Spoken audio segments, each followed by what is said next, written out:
Suomen sote-uudistus. Hulhu, mikä tarina. Puhutaan siis neljännesvuosisadan mittaisesta saagasta. Ja tämä tarina on täynnä ihan valtavia lupauksia, tosi katkeria poliittisia vääntöjä ja loppujen lopuksi, jatkuvia epäonnistumisia. Tässä katsauksessa me pureudutaan just siihen, että miten ihmeessä vuosikymmenten työ on voinut johtaa tähän nykyiseen kriisiin.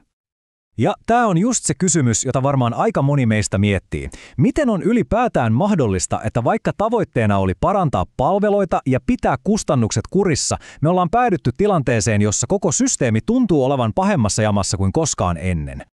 No niin, aloitetaan ihan karuista luvuista. Heti ekana toimintavuotenaan uudet hyvinvointialueet tekivät yhteensä uskomattomat 1,3 miljardin euron alijäämät. Ja jos mietitään, mitä se tarkoittaa, niin se on noin 240 euroa jokaista suomalaista kohti. Eli se lupaus kustannusten hillinnästä, se käytyi heti kättelyssä ihan täydelliseksi vastakohtaiseksi. Ja samaan aikaan kun rahaa palaa, niin hoitojonot vaan kasvaa. Yli puoli vuotta erikoissairaanhoitoon pääsyä odottavien määrä on noussut jo lähes 27 000. Eli se toinen suuri lupaus, se nopeampi hoitoon pääsy, on käytännössä murentunut käsiin. Ja sitten ehkä se kaikkein hälyttävin luku kaikista. Enää vaivaiset 42% suomalaisista luottaa siihen, että sosiaalipalvelut toimii. Siis luottamus, joka on ihan koko meidän hyvinvointivaltion peruskivi, on romahtanut. Miten ihmeessä me tultiin tähän pisteeseen? Okei, sukelletaanpa vähän syvemmälle tähän soppaan. Palataan ihan alkuun. Mitä tämän kaiken oikein piti olla? Mikä oli se unelma, jota meille vuosikaudet myytiin?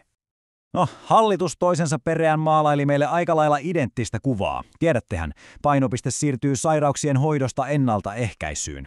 Sote-palvelut integroidaan täysin saumattomaksi paketiksi. Lääkäriin pääsee 7 päivässä. Terveyskeskuksiin palkataan 1000 uutta lääkäriä. Ja kaikin kruunaa upeat digipalvelut kaikille. Kuulostaa ihan mahtavalta, eikä vaan? Mutta sitten se todellisuus iskee vasten kasvoja. Tämä on aika karua katsottavaa. Kustannusten hillintä. Menot kasvoivat ja tehtiin se 1,3 miljardin alijäämä. Nopea hoitoon pääsy. Paikoin onnistui tosi huonosti ja erot eri puolilla Suomea on ihan valtavia.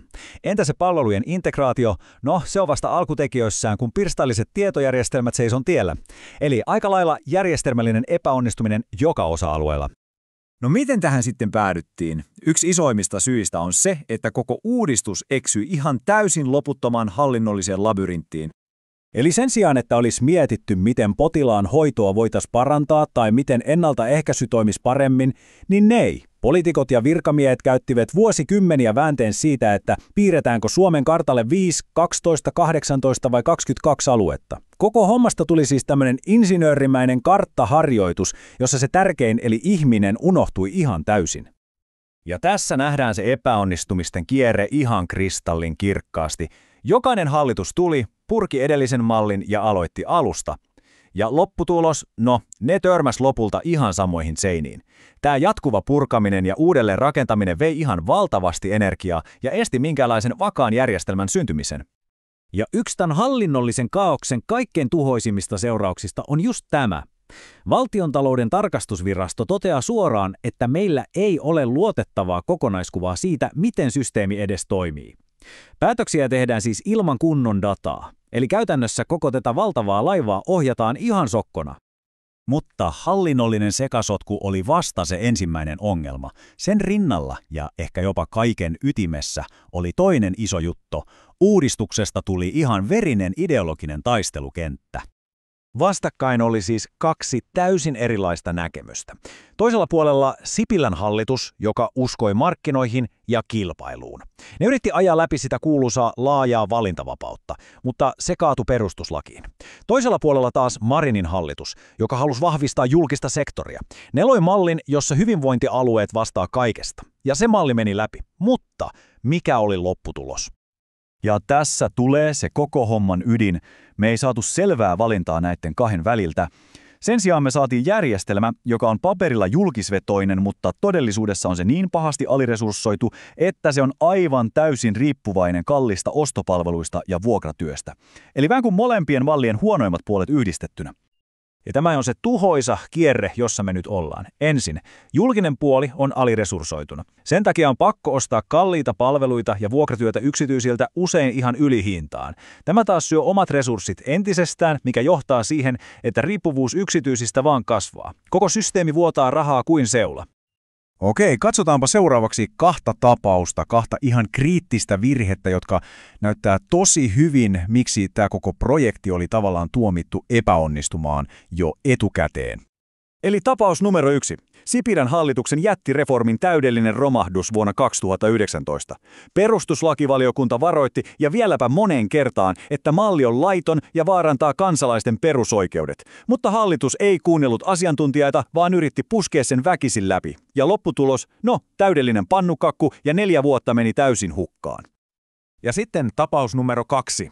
Tämä on sellainen näennäisen pieni yksityiskohta, josta kuitenkin kuoriutui taloudellinen aikapommi. Eli kun 100 eri kunnat ja kuntayhtymät niputettiin yhteen hyvinvointialueiksi, laki sanoi, että saman työn palkat pitää yhtenäistää. Ja käytännössä se tarkoitti sitä, että kaikkien palkat piti nostaa sille korkeammalle tasolle, mitä missään oli maksettu. Ja paljonko tämä lysti sitten maksoi? No, tämän yhden ainoan päätöksen minimikustannus oli arviolta 680 miljoonaa euroa. Joka ikinen vuosi. Ihan massiivinen pysyvä lisäkustannus, joka dumpattiin suoraan uusien ja jo valmiiksi talousvaikeuksissa olevien hyvinvointialueiden niskaan. Ja tässä on se koko jutun tappava isku. Tämä ihan järjetön kustannusten nousu ei tuonut mukanaan yhtään mitään parannusta palveluihin tai tehokkuuteen. Ei siis mitään. Se oli puhdas lisäkustannus, joka käytännössä tuhosi sen uudistuksen kaikkein tärkeimmän tavoitteen, eli kustannusten hillinnän jo ennen kuin koko homma ehti edes kunnolla alkaa. Okei.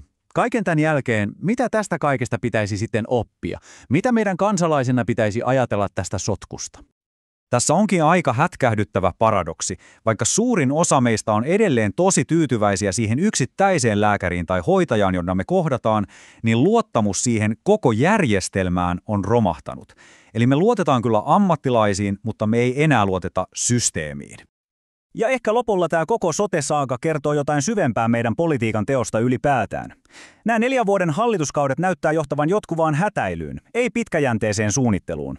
Asiantuntijoita ei kuunnella, jos totuus on poliittisesti kiusallinen, ja aivan liian usein tehdään huonoja kompromisseja vain siksi, että saadaan jonkinlainen sopu aikaan, vaikka lopputulos olisi kallis ja tehoton. Ja tämä jättääkin meidät aika ison kysymyksen äärelle. Onko vika ollut näissä sote-malleissa itsessään, vai onko se todellinen ongelma paljon syvemmällä meidän poliittisessa kulttuurissa, joka ei tunnu pystyvän viemään läpi tällaisia isoja ja pitkäjänteisiä uudistuksia? Sitä meidän kaikkien kannattaa ehkä hetki miettiä.